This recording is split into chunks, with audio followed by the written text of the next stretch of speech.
I'm going to briefly reiterate some of the things Arun said because I think you're going to find that they are the keys to the success in this community. Absolutely critical to what we're doing. I want to talk to you about the situation and the timing. These guys over here call it the order of battle, out there, what their preparation, that information preparation of that battlefield is. Knowing what situation we're in. Never has this community had such a great opportunity as right now. Let me explain. Arun already told you, infrastructures are starting to consolidate, even in the federal government. They're struggling with getting it up. How many of you tried to register for your health care program? All right. Guess what they're doing? Calling the Army. Do I have to use this? Okay. Look at, don't you just love it when all these invisible people that run this thing get put on the spot and they get looked at and then they just blush. They do this all the time, right? So, with the consolidation of the infrastructures, there's people struggling to get that up. Did you see the news just yesterday? They've gone to the Department of Defense and asked, can we get the guys that put AKO up and D6A to come help them, right? They consolidated infrastructure, right, over a decade ago, 15 years ago, in fact. I mean, so there's opportunities to do that. What's the financial situation? Oh, it's sad, isn't it? Right? What is one of the greatest benefits to open source? The return on investment. Because what you got is a community, not a competitive, cutthroat environment driving people. So do you remember the benefits when we started making these arguments, when we started getting Linux into the infrastructure? I actually wrote down some of them. Wow, we can fix the bugs, right? Because it's open source, you can crowdsource something. You get 1,000 eyes instead of 2 tired, over-caffeinated programmers trying to look at something, right? Caffeine's a great thing, but when you do it perpetually, kind of fries your brain. You can't think. And oh, by the way, you created it.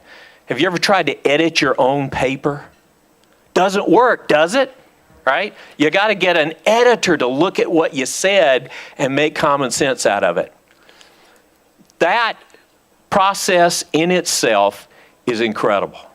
Right now is a time where the federal government, because of financial situation, is looking to save money.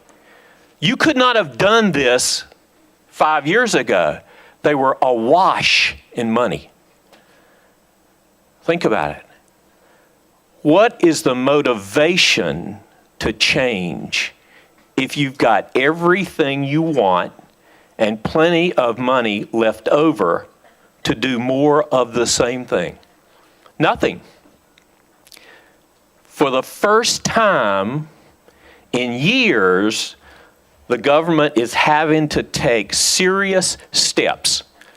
How many of you have seen the Better Buying Power Department of Defense publication that just came out?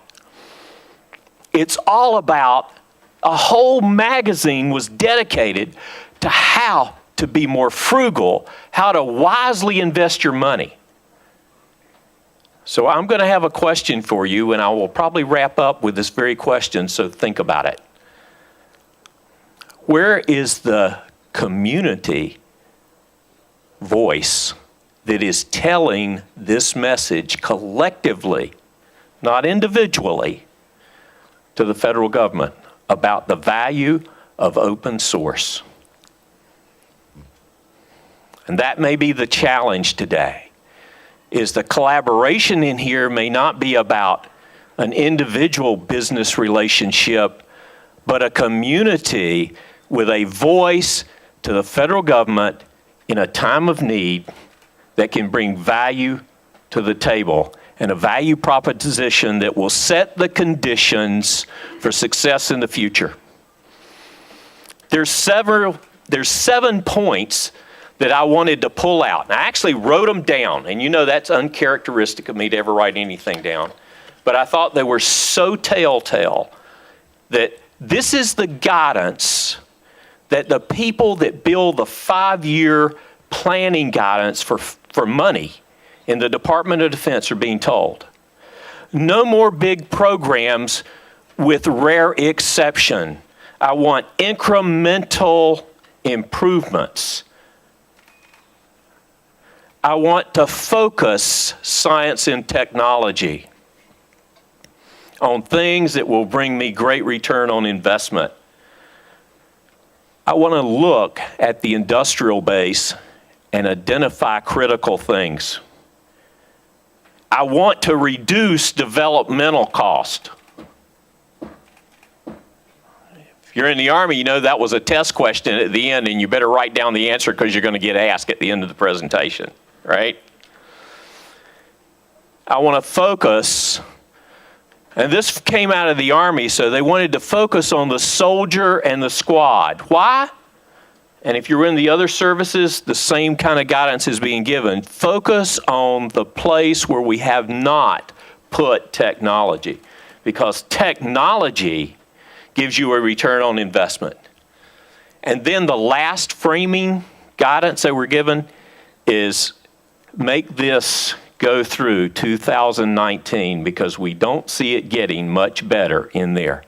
So there is a 5-year window, basically, ladies and gentlemen, where we have an opportunity in an open source community to do something very valuable.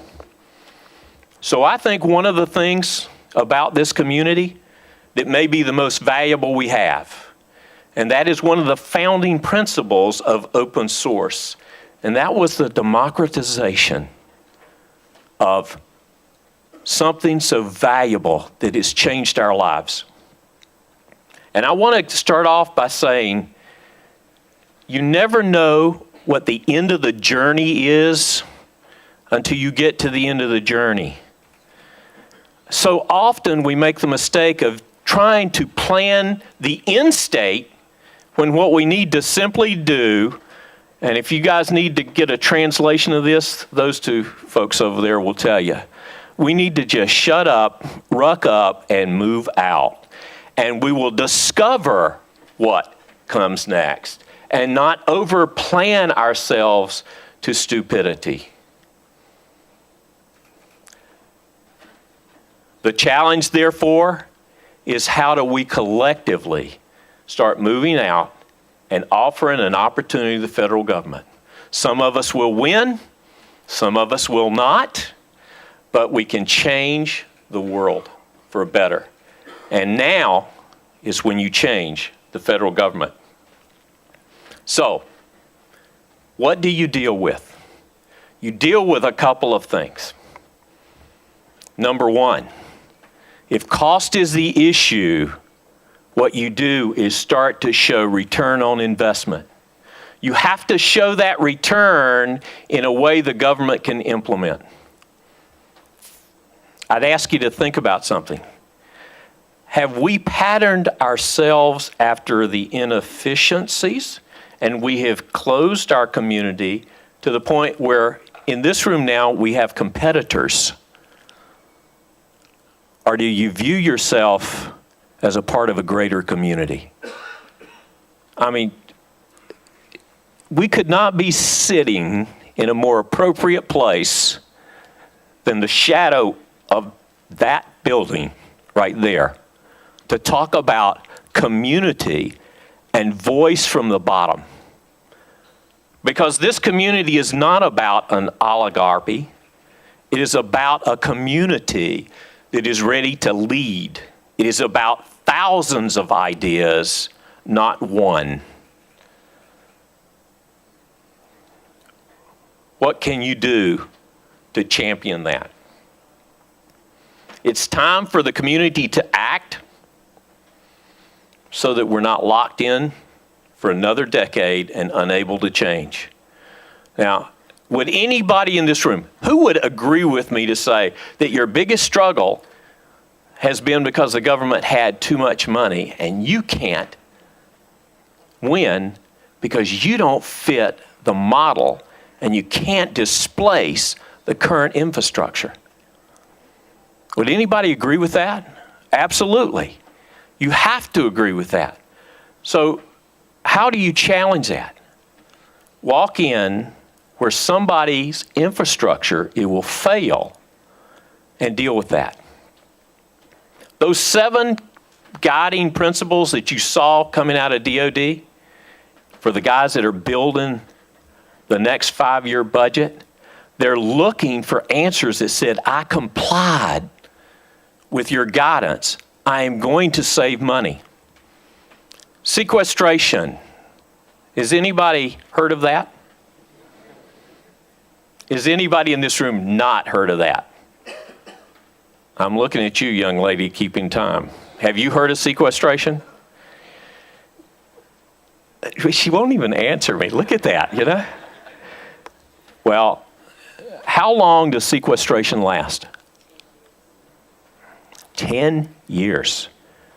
2022, they're still reducing the federal budget. Do you see an opportunity in that reduction? If I can have a radical change in the way my infrastructure does it, it will force consolidation. How many of you have heard the government say they're going to consolidate their infrastructure? Over the last 20 years, how much of it have they consolidated? Almost none, right? Everybody consolidates it at this myopic level.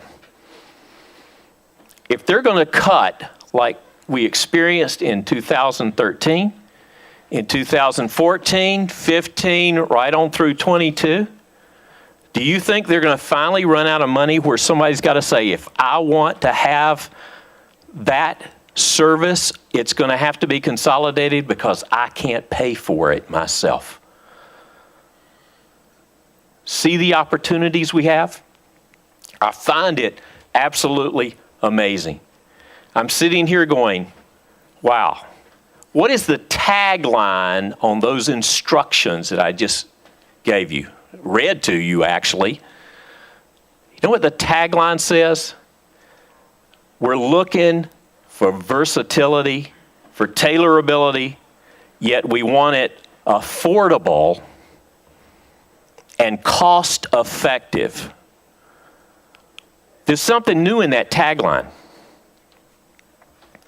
Cost effective is not one of the watchwords of the federal government. Thank you very much. I have 4 minutes and 33 seconds now. How will we take advantage of that? I'm going to challenge you to say the industry and the community here will take care of the consolidations. Arun, I appreciate you laying out for me what those next steps are going to be, because I think you're dead on the money.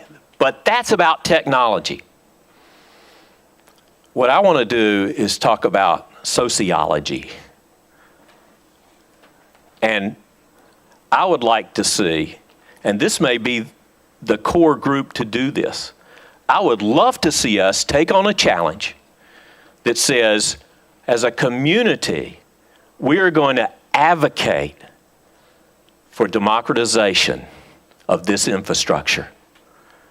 We're going to offer the cost savings that allows us to modernize not only the federal services, but the educational community, right? Maybe even get the healthcare website up and running and not cost us another $100 on our healthcare insurance. Maybe we can do that. What I would challenge us to do is to come together, not come in here as competitors, and be a voice for tomorrow. With that, I'll close and give you 3 minutes back. Thank you very much.